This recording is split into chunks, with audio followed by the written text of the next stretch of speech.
All right, good morning, y'all. We are out at the Go Kit Challenge. There's a WTF unit. I'm gonna get set up here in a minute. I'm gonna go get my checked in. And this is what we got everybody out here doing. This is what we got everybody showing off. Coming at you. WTF Radio. Let's go.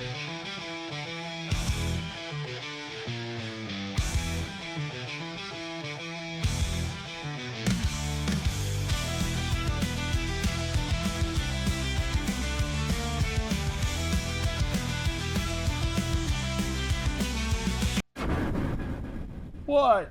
So we got Scott. You want to tell us about the Go Kit Challenge? Hey, it's a Go Kit Challenge. 8th Annual Go Kit Challenge. We've got guys from Oklahoma. Here in Texas, we've got probably a dozen. They've made HF contacts. They've made 2-meter contacts. All right. Well, thanks, Scott. Hopefully this is going good. It is. Always a pleasure seeing you. And thanks for hosting it. Thanks. And of course, you know, we cannot have a ham radio event without food and coffee. Thanks, Dale, for always bringing the coffee. All right, we got some of the ladies of the Go Kit Challenge and Ham Stop Heidi. Hey. And we've got another Go Kit featuring the 991, the FTM 5510, some other cool stuff, and of course, The D104 tuxedo. that's matte black. It's a little different than mine, guys, but it's still cool. See the back of it? It's a former Eagle. It's a former Eagle. Turned it into a tuxedo because the chrome was so bad. That's cool, though. Say hey, Michael. Hey man, All right, well, hopefully you're having fun. Don't forget to check out your channel, which is... Getting Out Life, YouTube, and I'm on TikTok, but I don't make very many videos on it. We'll work on that. I gotta show off this one, because this is Kelly's vintage style Go Kit. Hopefully I'll get him to talk about it a little bit later, but if not, I want to make sure that you guys see this little thing. He's got a little Kenwood VHF UHF to a battery, and this box is just the coolest thing ever. Oh, look what we got now. Are you live streaming? No. All right, so name, call sign, what do you have for us today? All right. Name is Colin. Call sign is November 5, Golf. And I am showing here a minimalistic approach to PODA soda activation. So I'm pretty much a small unit. Here, everything fits in my little lunchbox here, including antennas and guy wires and pole accessories and so forth. By the way, this is the pole. It's a collapsible 7-meter fishing pole that I use. Very cool. And I am using a QRP rig from the QRP Labs collection. It's a QMX, 80 meters to 20 meters. QRP, of course, 3.5 to 5 watts depending on the band. And although this is a multi-mode radio, I'm using it for CW. So, and it is great because you can literally throw this lunchbox in the back of your car, keep it there, and if you see a park that you want to activate, you go for it. Okay, so tell us about the radio and stuff. So, the radio, as I said, is a QRP Labs QMX. This is a 5-band radio. This one in particular will do 80, 60, 40, 30, and 20. It will do all modes, meaning digital, CW, and sideband. And you go, sideband? Yes, there's a little hole, there's the microphone, it's already embedded in the radio. So you look weird talking to your radio, but that's the way it goes. It is, as I said, a QRP radio, between 3.5 to 5 watts, depending on the band that you are operating. It has a great interface. It's a very clean, very minimalistic, very low power consumption. So I have this 12-volt battery that I found, which is the same size of the radio. and I can run all day long with this during a POTA activation. It keeps me on these. Awesome. Awesome. And I'm guessing it does CW as well? Yes, as a matter of fact, this is the only thing I'm doing here right now is CW. Very cool. Thanks, Colin. All right. Well, you're welcome. We can even find Tank Radio out here. Take radio! All right, guys, we have a cool setup here. Running at 991. 710. Excuse me. With a little B-Link computer on a screen running FT8. You can also do single sideband. And this pole he's got runs all the way up there. I don't know, it's like 50 feet, probably 40 feet. 33 spider beam. 33-foot spider beam. And he's got it going all the way over there for a sloper. Very cool. Very cool. He's also got an ATOS if he wants to use an ATOS. And this is just sits on the back of his truck. Fun times. What you got today? W1JMG, I'm Jordan, and I have a half-baked idea for a Go Kit today. Didn't come out fully prepared for it, but yeah, I have the ultra rare, apparently, Yaesu FT90R mobile radio. That is the coolest little bitty thing I've ever seen. Yeah, it's a 50-watt, 2 meter, 70 centimeter mobile radio that Yaesu made late 90s, early 2000s, and since has discontinued it. And they marketed it towards motorcycles because the whole radio is only this big. It does 50 watts, and people ask, does it get hot? Well, it's a radio. It gets warm. I ran a net for 2 hours the other day on it, and it got warm. It didn't get hot. I imagine if I stuffed it in a bag, it would get a little warmer. But yeah, it's that big. I bought the radio on eBay for hey, that's the tiniest radio I've ever seen. That'll look cool somewhere. And yeah, decided to make it a Go Kit, but couldn't find this cable, the separation cable.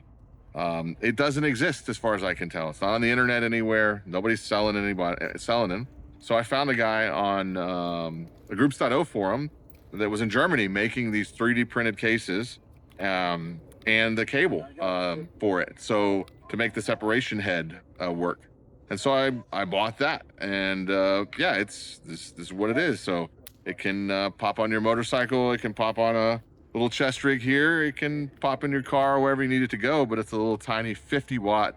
Gets you a little more reach, a little more power than an HT does, but not really much in the size of form factor bigger. So yeah, pretty cool rig there. Very neat, very neat. Yeah.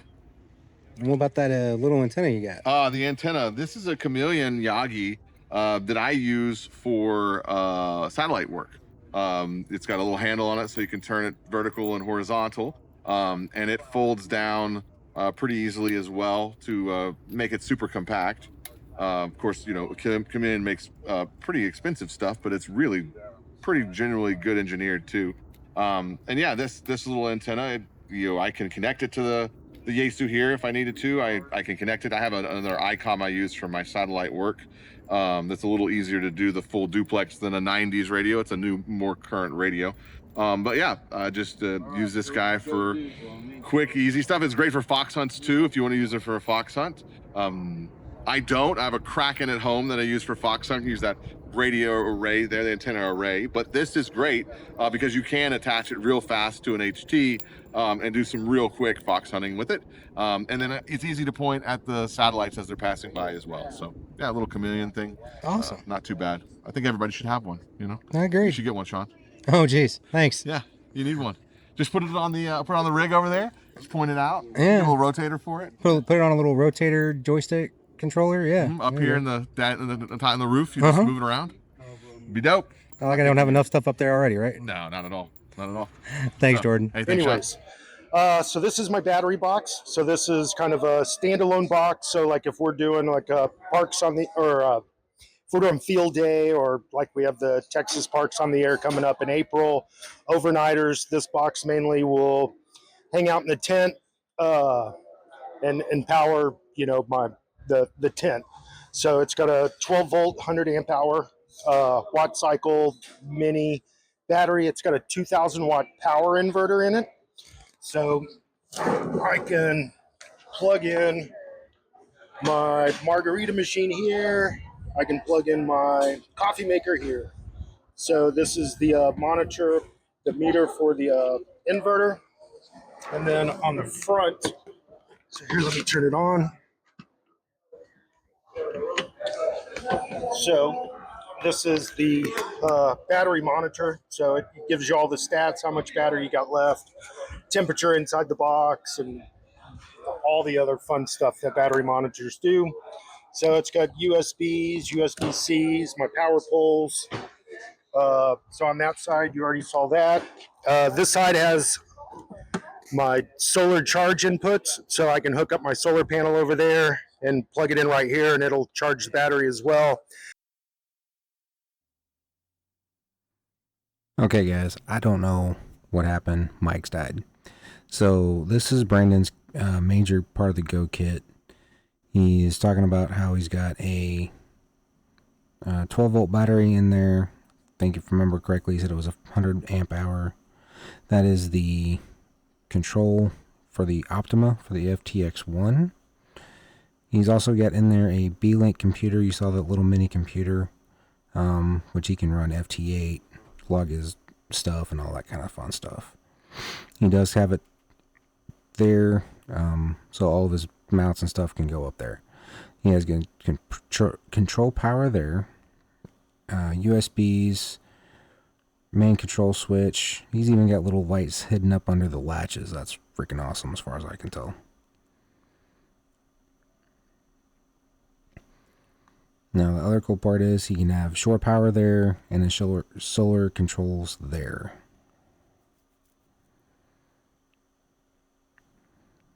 And on the back, he's got all of his antenna connections to where you can just do quick connects there, as well as some more power in the back.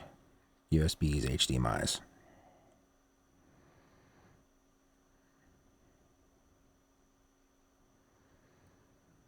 And there usually has a monitor or two monitors to control the computer.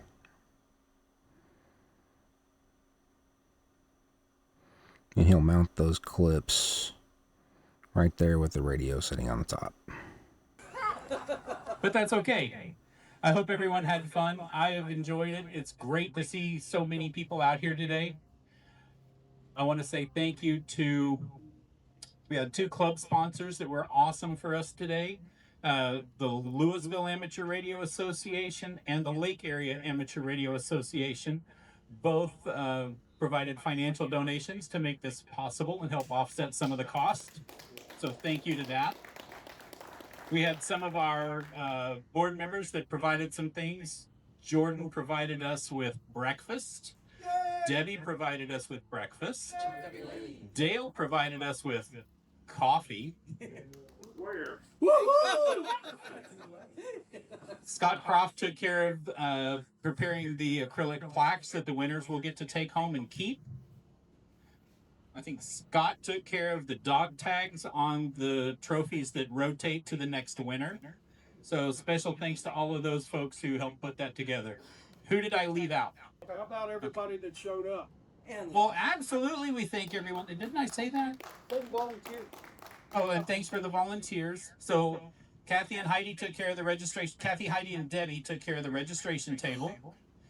Scott and I ran around and made sure everybody could make their 2 contacts on the radio. Remember, we said that was one of the rules. You had to prove that the radio worked by making 2 contacts. Well, we were there. While we were present. So that worked out really well. And really, I do. I appreciate everybody that came out today. This has been a lot of fun. I'm excited about it. I'm excited for the next year. It's going to be a lot of fun.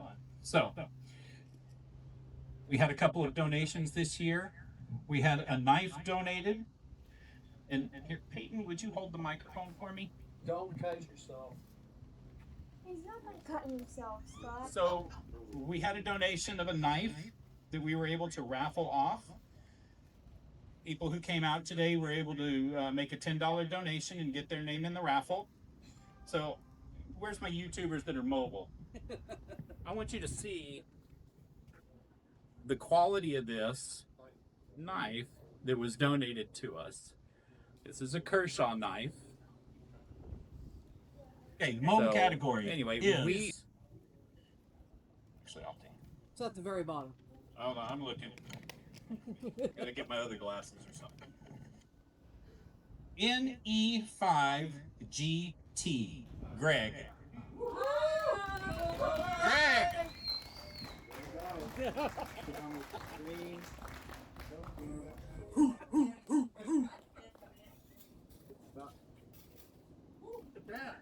Would you like me to put that on you? No? I mean, I would do that. There you go. Boom. Greg gets the license plate. His call sign and name will be engraved on it. And that is one of the rotating prizes. So whoever wins next year will get that. So you have to bring it back. Yeah, because I'm coming for it next year. You have to bring it back. In January. Yeah, we send the bouncer. You keep it for now. Well, wait, there's more. But wait, there's more. This is yours to keep permanently. Nice. Very cool. A nice little plaque that talks about Aries, POTA, SOTA. This is the mobile 2026 category for the most votes for a mobile rig, and that is yours to keep. Thank you, Kelly. Thank Scott and everybody who puts this on. It's great to see everybody. Next is our 50 and over category, and I'm not real sure that this guy actually qualified for 50 and over. I don't think he's reached. Oh, wait, no, we're talking about the radio.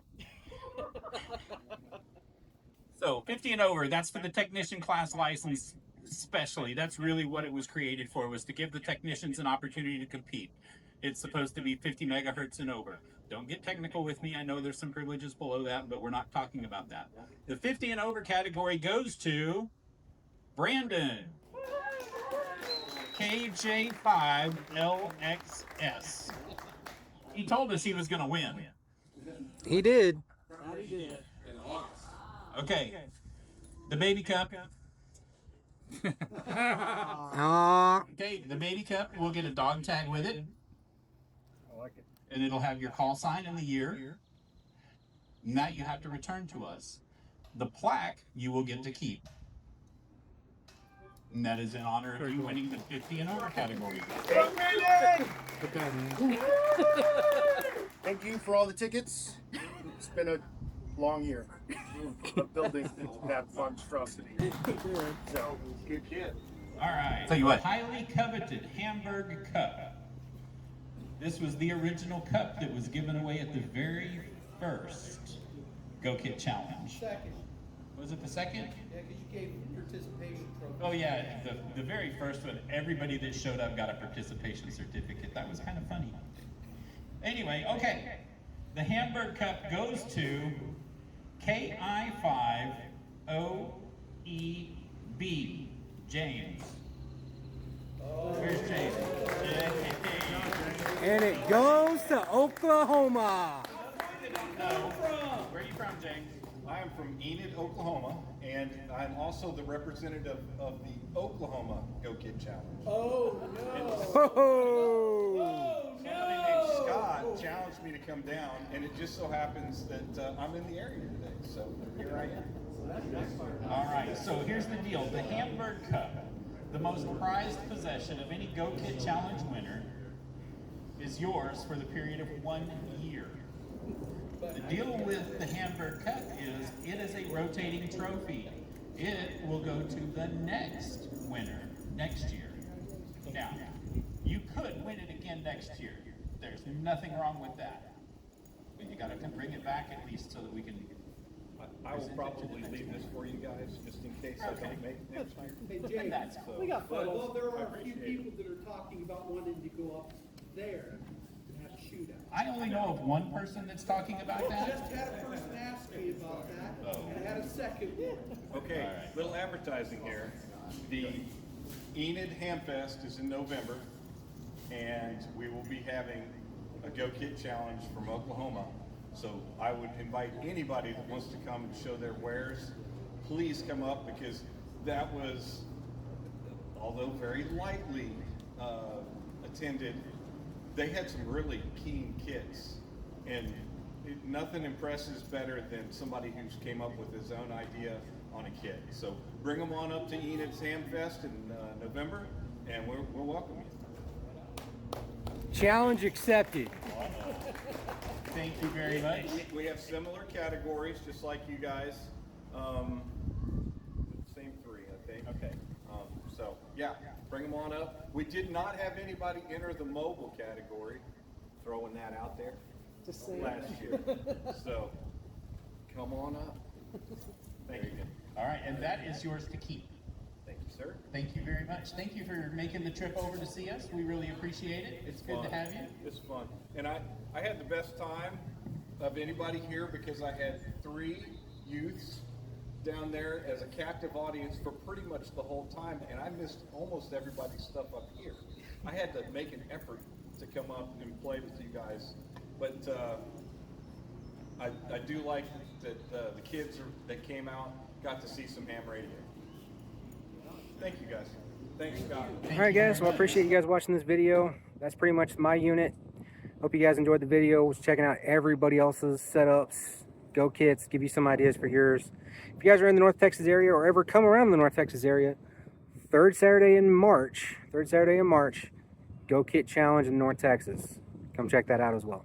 All right, till next time, guys. I'll catch you on there. 73 for now.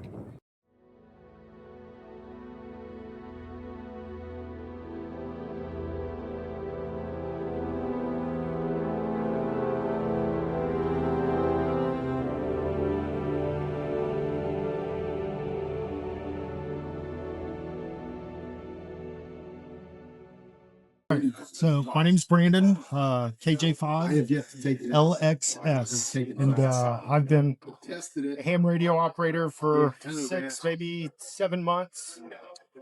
And I have my technician license, and I'm studying for my general, and I'm hoping I can get that soon.